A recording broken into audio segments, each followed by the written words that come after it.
Today, Rockhampton Television Limited comes of age. From the production studios in Dean Street, North Rockhampton, RTQ7 has provided you, the viewer, with 21 years of television.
Hello, I'm Jeff Fitzpatrick, and I'm just one of 50 people who work here at Channel 7.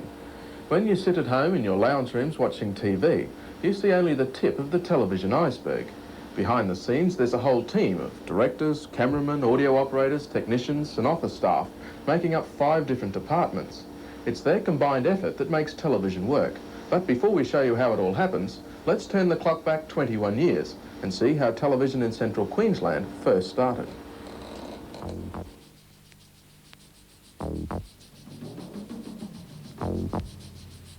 The year is 1962. Rockhampton Television Limited begins construction of their studios in Dean Street, North Rockhampton.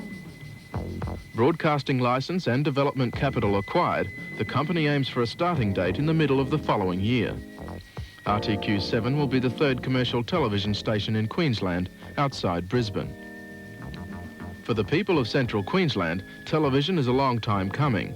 Their compatriots in Sydney and Melbourne have been watching TV for the past 7 years, while viewers in America are enjoying colour television and have already witnessed the first satellite transmission across the Atlantic Ocean.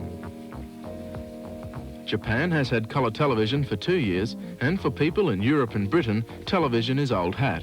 They've been watching it for more than 20 years. As the studio begins to take shape, so too does the transmitter tower on Mount Hopeful, 15 kilometres southwest of Bajul. The year quickly ends, and on the 15th of February 1963, Channel 7 conducts its first test transmission. Those lucky enough to have a television receiver are treated to this rather uninspiring test card, accompanied by music. To the viewer, it means nothing. But for the technicians, it's an exciting moment. During the following months, more equipment arrives at the studio, every piece carefully moved into place. The enormous task of wiring it all together continues.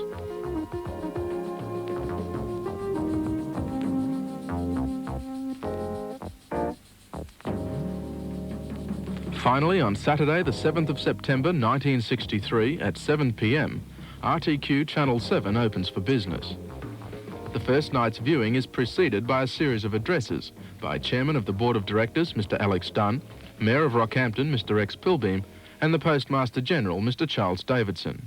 So from tonight onwards, you will be served by the most powerful communications and establishment medium which has ever been devised.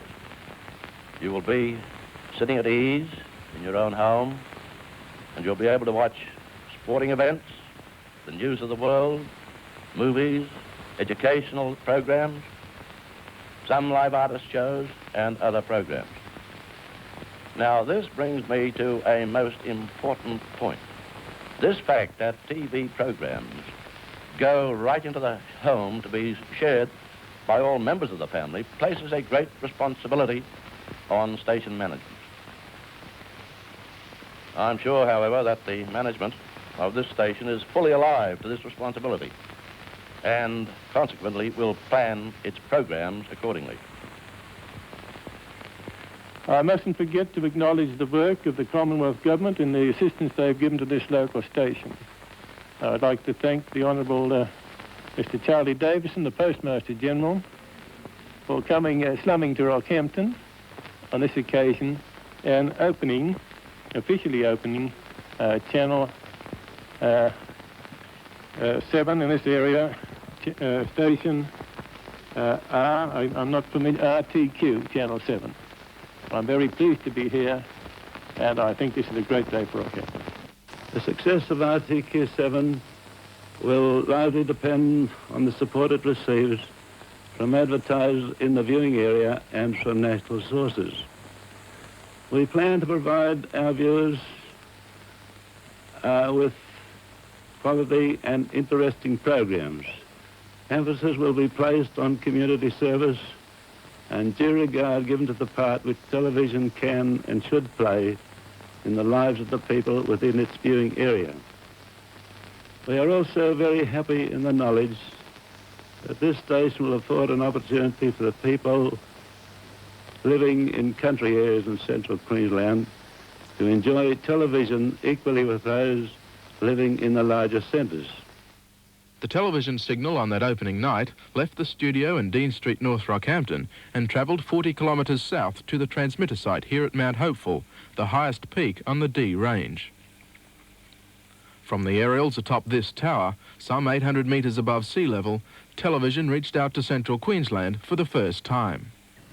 Channel 7's broadcast made Australian television history that night, not just because it was the first time in central Queensland, but also it was the first time a commercial television station would share a transmitter building and tower with the national ABC station. This building behind me housed RTQ Channel 7's transmitters. They would work alongside the transmitters of ABRQ3 Rockhampton when they came online in December 1963. Both signals were broadcast from the same tower, so the enormous construction cost of these facilities and the winding access road was halved. Technicians employed by the government would live here for several days at a time until relieved. They had communications with the Rockhampton studios, and the partnership worked extremely well.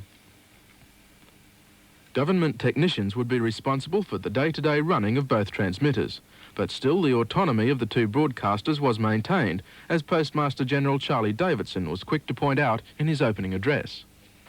I want to stress that this sharing of facilities will not in any way interfere with the exclusive operation of either station.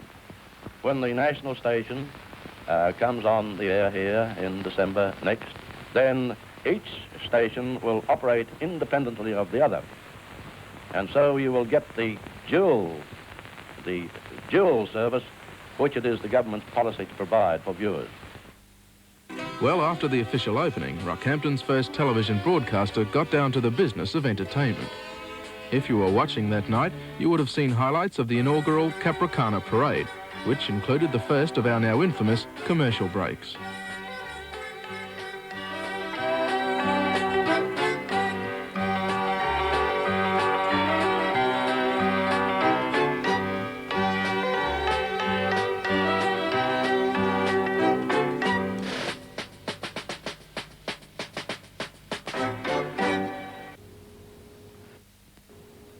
Later in the evening, viewers were treated to the program Laughter USA, and finally, an evening with Fred Astaire.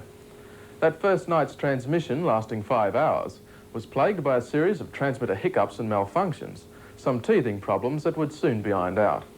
It's interesting to note on that opening night, while we were watching the program Laughter USA, across the Pacific Ocean, the country of its origin, America, had established a television network 20 years before, and in 1963, boasted over 70 million TV sets.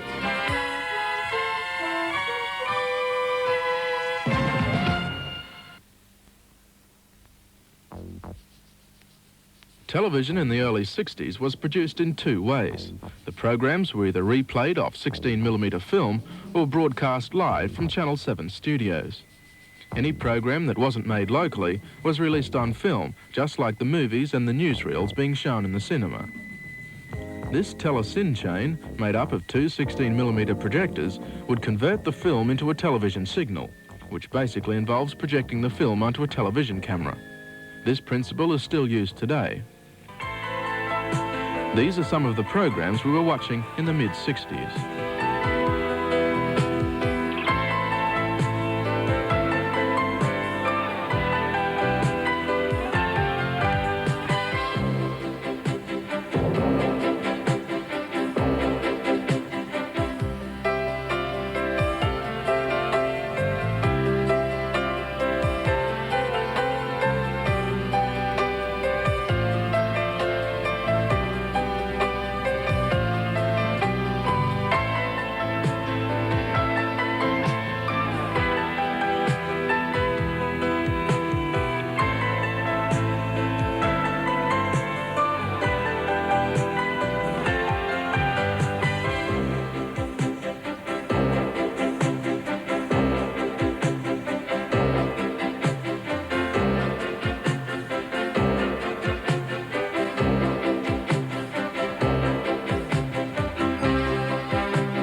While viewers enjoyed the latest overseas entertainment and drama, the more immediate, locally produced programs were proving popular also. By 1965, the children's program Kindy Corner was in full swing. Each week, hundreds of Central Queensland children would pass through Channel 7 studios. They played games, sang songs, and were on the receiving end of many prizes. For the cameramen, directors and technicians, live programs like this were the biggest challenge. That amazing invention, videotape, had not yet reached Central Queensland, so every camera shot, every microphone and every direction had to be spot on. For the personalities, the challenge was just as great. Without the benefit of a retake, their presentation would have to run smoothly, quite often without rehearsals. Channel 7's first hostess was Beres Dennis. She was chosen from 100 applicants. In 1965, Beres left Rockhampton and was replaced by Meredith Duthie. Seen here, Meredith teamed up with Ralph Dwenger on the left and musician George Norris on the right. While the children were being entertained, Channel 7 catered also for the grown-ups. Kay Abood presented a weekly cooking show sponsored by the then CREB called Modern Living. The program proved to be popular with the viewers and also the operational staff, who were usually supplied with a free lunch. For the sports fans, Jim Verney presented Sports on Parade, which was later renamed Spotlight on Sport. 1966, and in came the dollars and in came the cents. Australia changed to decimal currency, and perhaps appropriately, Channel 7 presented the first of the shopping guides. This program, Around the Town, was forerunner to the present-day shows, Shopping Spree and Feminine Touch. In those days, though, even local commercials were live. Shopping guide, lady, so just be with us.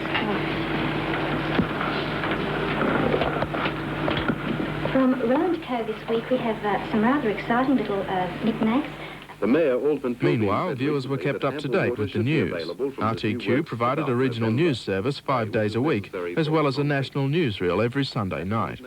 By now, you've probably recognised this face. I don't know why I became news editor, but I became news editor, yes. I did that for 10 years, and those days also, again, we'd have one cameraman and an enormous old heavy camera. We used to go out and get news, and hope to God the sound worked.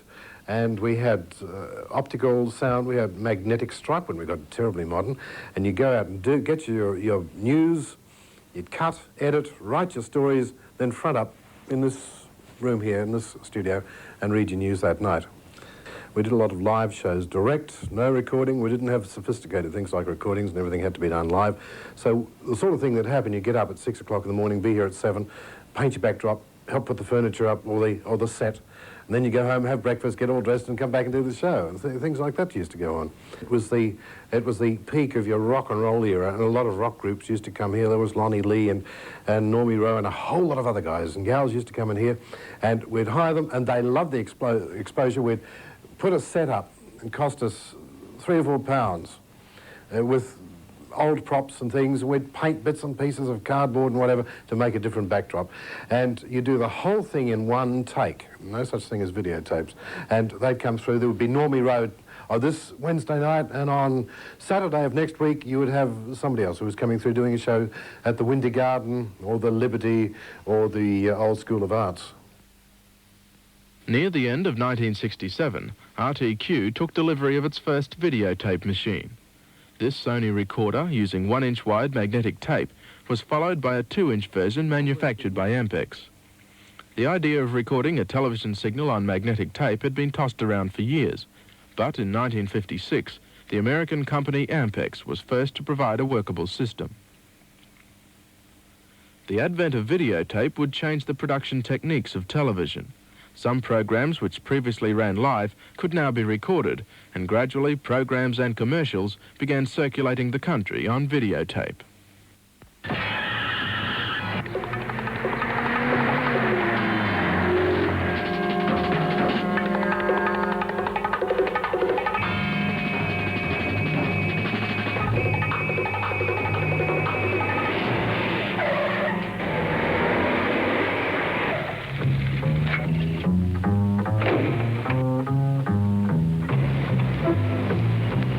The new Valiant. I like the sloping front. Seats look comfy. What's this? energy-absorbing steering column. Get away disease. I like the new grille. These must be the turning indicators. New Valiant is a good choice for a fast getaway car. However, if you want to get into your getaway car, you might be wise to choose a slower, less distinguished-looking car. Excuse me.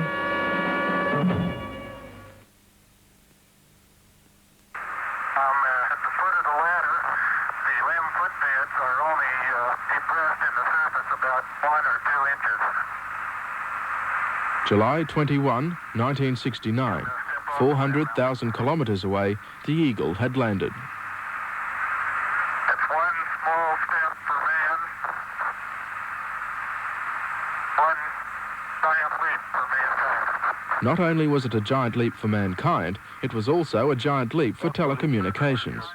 600 million people watched Neil Armstrong make history that day, and whether they realised it or not, television viewers in central Queensland had for the first time become residents of the global village. With a brain and his precision hand, I wouldn't ever dare use the word impossible again. But secondly, TV networks around the world relayed man's first step on the moon, and for viewers in the central Queensland towns of Blackwater, Krakow and Bluff, new translators were installed that same year. Meanwhile, back in our lounge rooms, we were watching programs like these.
In the early 1970s, RTQ7's expanding audience was encouraged to keep their eyes on Channel 7. Well, to see if they were doing just that, program manager and senior announcer Les Hardman took to the streets for a survey. Just how has television affected your way of life? Well, I think it has. I just about sit home every night and watch it. Which one of Channel 7's programs would you like best, the most? Well, I'd say Division 4 would be about my best program. Oh, it's something to do at home when you're not working, I suppose.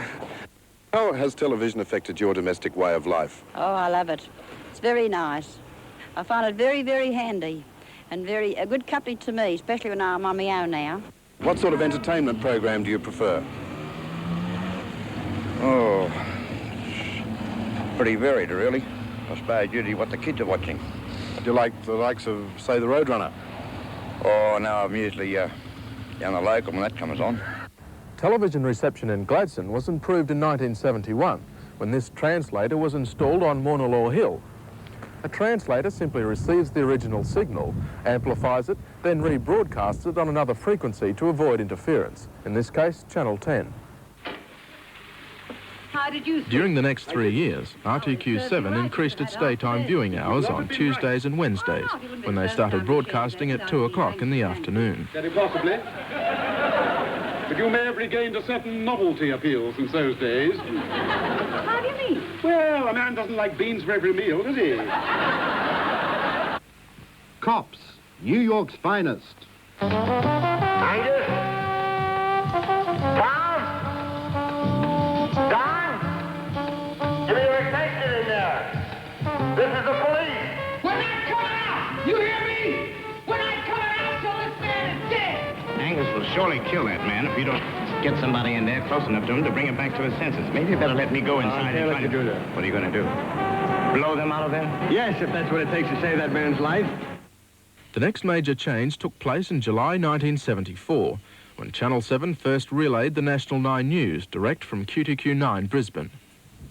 Using the national network of microwave transmitters, Channel 7 Rockhampton and other stations in Maryborough, Mackay, Townsville and Cairns were now permanently linked to every other television studio in the country. All provincial centres could now tap into the national television resource, which would undergo a massive technical change the following year, when Australian television would change to colour.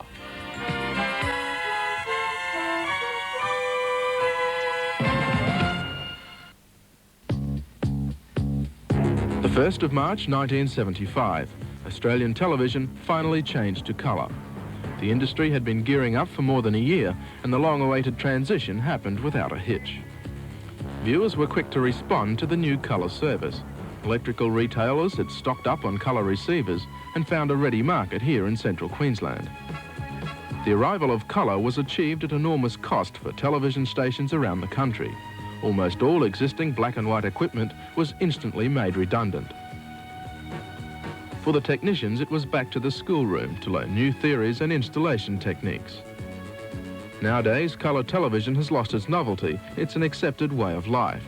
In fact, 94% of all TV homes in central Queensland have colour television sets. Australia has been part of the World Colour Network for 9 years now. Scenes like the Los Angeles Olympic Games and other world events are as real to the viewer as a barbecue in their own backyard. The operations of RTQ7 in 1984 are an indication of the massive changes television has undergone during the past 21 years. While viewers would have noticed improvements such as expanded broadcast times and a wider variety of program subjects, many of the changes have taken place behind the television screen. Portable video cameras, such as this one, for example, have changed the way we make local commercials and news bulletins. The colour video camera has superseded the film camera. No longer are news crews required to process film, a time delay that often restricted the immediacy of a story. Journalists and cameramen can now view a tape immediately after the event, selecting the highlights and piecing together the stories of the day. In addition, the evening news bulletin has been expanded to cover our region's growing needs. Elsewhere, Channel 7's production crews are catering for the increasing needs of regional advertisers. Commercial productions have grown many-fold as more and more businesses take advantage of the television medium. A busy sales team service the entire central Queensland area. Largely due to their efforts, locally produced commercials now make up nearly 1/3 of all commercials broadcast. The actual birth of a television commercial is a long and involved process. While the final product is all over in 30 seconds or so, the pre-production may take several days. The advertiser's idea must be tailored to suit the visual medium, which involves many hours of shooting and editing. Last year, our commercial production crew received the top award from Regional Television Australia. This locally produced advertisement, Carpet Man, was voted the best in Australia, outside metropolitan areas. The Central Queensland Way.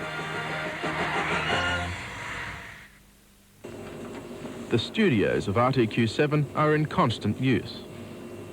Good afternoon, everyone. I hope you all had a great weekend and welcome to the Feminine Touch. For today, 4 half-hour programs are produced each week, as well as other 10-minute shopping guides.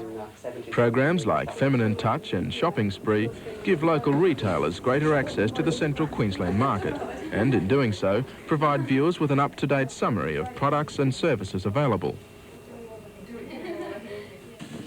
As part of the national network of regional television stations, RTQ7 has access to the latest Australian and overseas programs. From this control room, Channel 7 broadcasts 12 hours daily.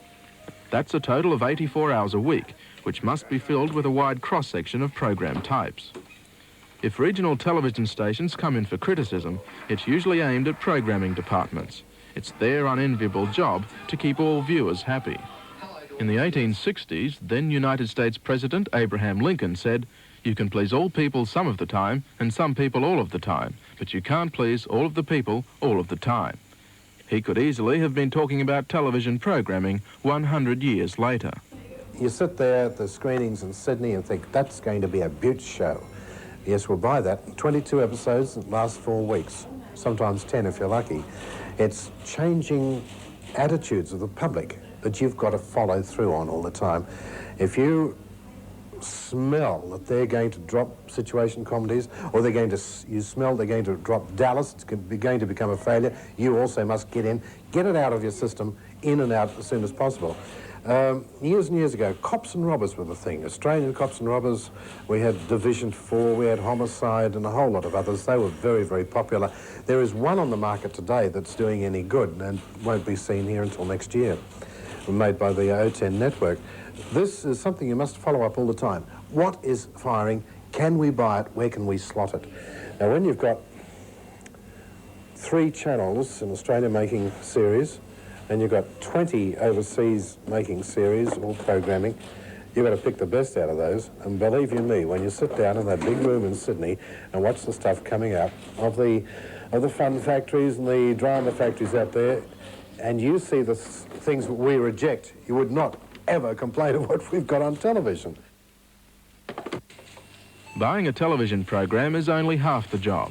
It must be scheduled in between others, making sure classification and Australian broadcasting laws are adhered to. The mammoth task of organising a daily program schedule falls on another department, appropriately called traffic. Here, with the help of a computer, the complex business of organising programs and commercials occurs daily.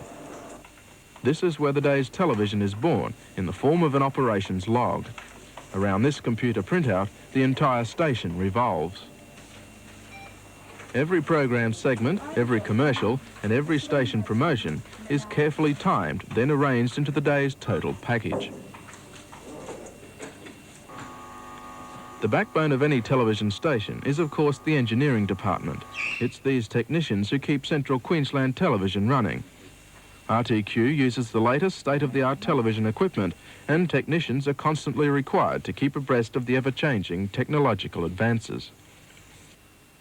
2 years ago, Channel 7 technicians installed a translator at this building at Emerald. For the people of the Central Highlands, it was the best thing to happen to their region in 1982. A year later, 66 kilometres to the south, another translator was installed at Springshaw. For residents of both regions, it was the first time they could receive commercial television.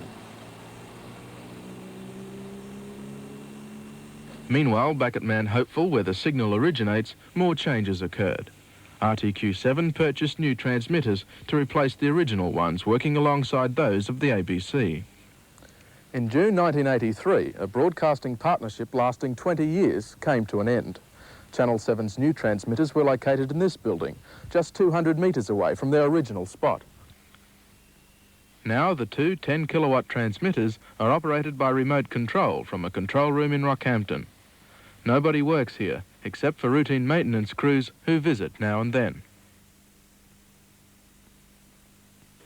Automation has certainly changed operations on Mount Hopeful, but television production in general is very labour-intensive. The progress of technology in television usually doesn't mean staffing cutbacks as in other industries, but instead offers the viewer a wider range and better quality of programs broadcast. In the next few years, for example, 3 major developments will take place in Australia to service regional television viewers. They are supplementary licences, use of the domestic satellite and remote area television. Outside capital cities, nearly 5 million people watch regional television provided by 36 separate television stations. Under recent government legislation, these provincial centres have each been offered 1 additional broadcasting licence. This means areas which receive only 1 commercial television channel will have the opportunity to receive 2 commercial channels. The supplementary licence scheme, which is designed for both radio and television, means people in provincial centres will have a choice of commercial broadcast services, much like people living in capital cities. Oh, well, initially we've placed an expression of interest with the tribunal to say that we're anxious to have a supplementary licence, and the full application has to be in by the end of September, and ours will be lodged before that. Following that, the tribunal will conduct hearings into the viability of a community to either sustain an independent licence or a supplementary licence. And it'll be up to the tribunal to decide whether or not the supplementary licence is issued to the existing licensee, or in fact that the community should have another independent television station. RTQ7 has applied to the Broadcasting Tribunal for Central Queensland's supplementary television licence. If the tribunal hearing is successful and the licence is granted, Channel 7 will expand to provide 2 separate television channels. It will enable us to, or enable viewers in the area to have a wider choice of programs. We will be able to be more flexible in our programming. The idea is that we will be granted another channel for the area, probably Channel 9, and we'll be able to put out 2 lots of programs, and we'll be able to put out complementary programs on these. For instance, if we've got sport on one channel, we'll be able to put up, say, feature films on the other channel. If we've got a documentary on another, we'll be able to put our soapies on something on the other one.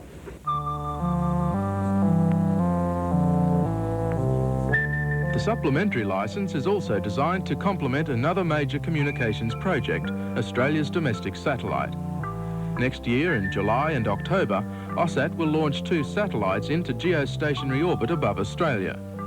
Regional television centres will be equipped with terrestrial receivers to tap any one of the 3 national commercial networks and possibly other international sources.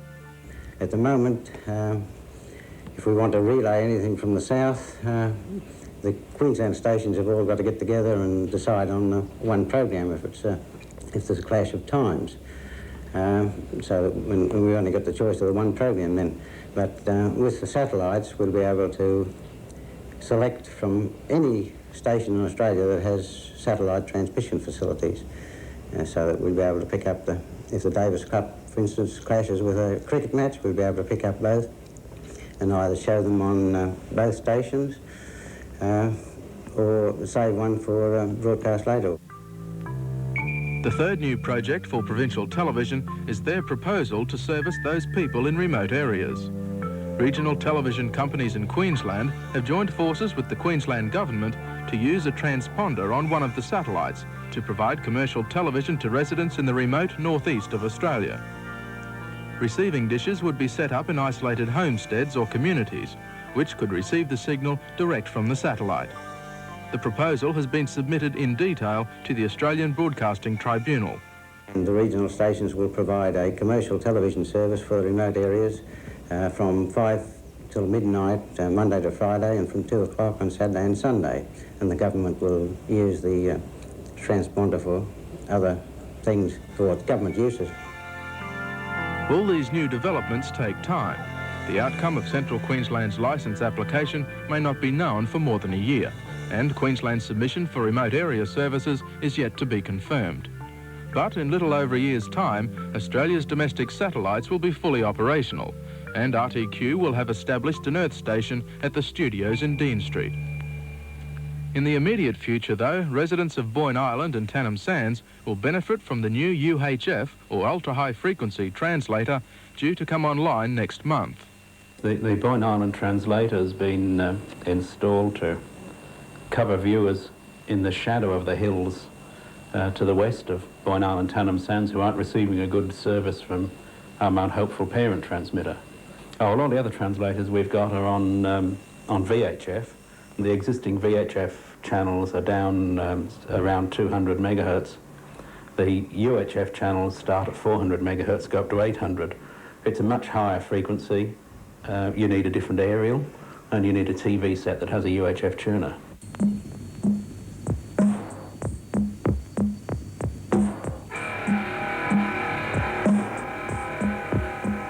When Rockhampton Television Limited first started in 1963, the medium had developed enormously from the first telegraph pictures 120 years before. Now, in the 1980s, it seems television is still developing. The 20th century medium of the masses is no longer an entertainment luxury. As we try to keep pace with our changing world, television is a necessity.